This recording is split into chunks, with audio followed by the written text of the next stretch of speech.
Hello everyone, मैं आप लोगों को आज डिहाइड्रेशन के बारे में बताने जा रही हूँ कि डिहाइड्रेशन क्या होता है। डिहाइड्रेशन की वजह से ये क्या क्या साइन सिम्टम देखने को मिल सकता है। डिहाइड्रेशन क्या है? आइए हम समझते हैं डिहाइड्रेशन के बारे में। डिहाइड्रेशन ह्यूमन बॉडी में फ्लूइड की मात्रा नॉर्मल से कम जाना ही डिहाइड्रेशन कहलाता है। डिहाइड्रेशन क्या है? तो डिहाइड्रेशन हमारे बॉडी में फ्लूइड की मात्रा कम जाना ही डिहाइड्रेशन कहलाता है। इसका दूसरा नाम हाइपोवोलेमिया भी कहते हैं। डिहाइड्रेशन का अदर नेम है हाइपोवोलेमिया। अब जानते हैं डिहाइड्रेशन का कॉज। डिहाइड्रेशन किस किस वजह से मेरे बॉडी में देखने को मिल सकता है।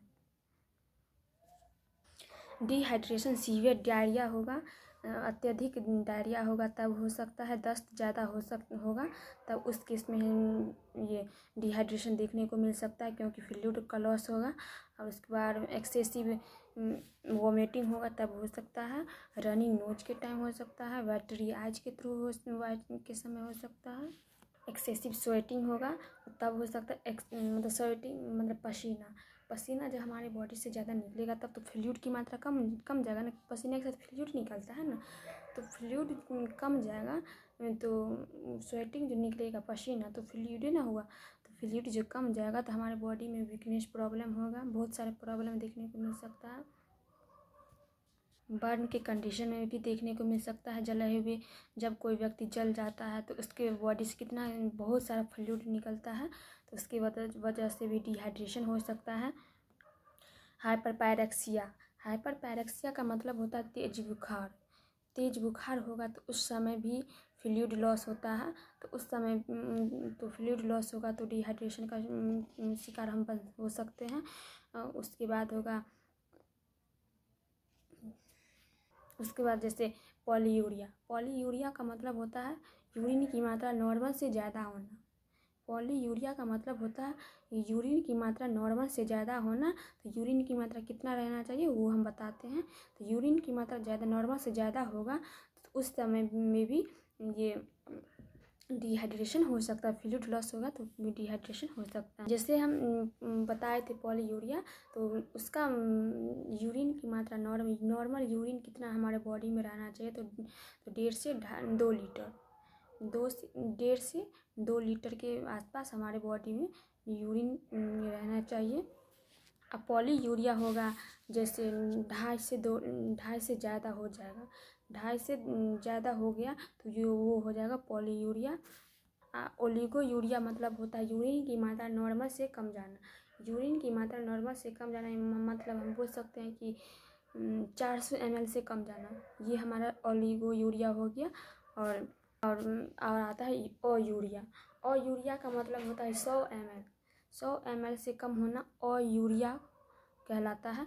मतलब अयूरिया मतलब एब्सेंट, मतलब यूरिन का एब्सेंट होना, मतलब 100 ml से कम जाना, ये हो गया हमारा अयूरिया। हम कहाँ थे? पॉलीयूरिया मतलब यूरिन की मात्रा ज़्यादा होगा, 2.5 लीटर से ज़्यादा होते तो एक्सेसिव फ्लूइड निकलेगा बाहर, तो उस समय में भी और डिहाइड्रेशन हो सकता है। तो ये था हमारा कॉजेज। अब आते हैं हम साइन सिम्टम के बारे में। साइन सिम्टम क्या होगा? जब बॉडी में फ्लूइड रहेगा ही नहीं तो क्या क्या साइन सिम्टम देखने को मिलेगा? कंस्टिपेशन हो सकता है, कंस्टिपेशन प्रॉब्लम हो सकता है। ड्राई स्किन हो सकता है, स्किन का सूख जाना। लेथार्जी हो सकता है, यूरिन का कलर पीला हो सकता है। जब हमारे बॉडी में फ्लूइड रहेगा ही नहीं तो ऑटोमेटिक यूरिन पीला हो जाएगा। उसके बाद टैकीपेनिया हो सकता है। टैकीपेनिया मतलब सांस का बढ़ना, हम जल्दी हम सांस लेंगे। उसके बाद प्यास ज़्यादा लगेगा। फ्लूइड रहेगा ही नहीं तो प्यास तो लगवे करेगा, प्यास लगेगा। उसके बाद हाइपोटेंशन होगा, बीपी हमारा लो हो जाएगा।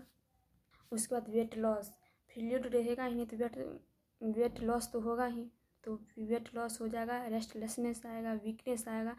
ये सब साइन सिम्टम हमारे देखने को मिलेगा। उसके बाद आते हैं मैनेजमेंट में क्या क्या करेंगे। मैनेजमेंट में जैसे ORS किसी को फ्लूइड की कमी हो गया है तो उसको हम ORS देंगे। उसके बाद नमक, चीनी और पानी का घोल देंगे। IV फ्लूइड लगाएंगे, DNS और RL। और अधिक मात्रा में बोलेंगे जिसको फ्लूइड का कम हो गया, फ्लूइड की कमी हो गया, उसको बोलेंगे अधिक मात्रा में पानी पीने के लिए। ये सब हम पेशेंट को देंगे। कुछ मेडिसिन आता है, जैसे एंटी डायरेटिक्स मेडिसिन होता है और एंटी डायरल मेडिसिन होता है। ये सब मेडिसिन हम पेशेंट को प्रोवाइड करेंगे।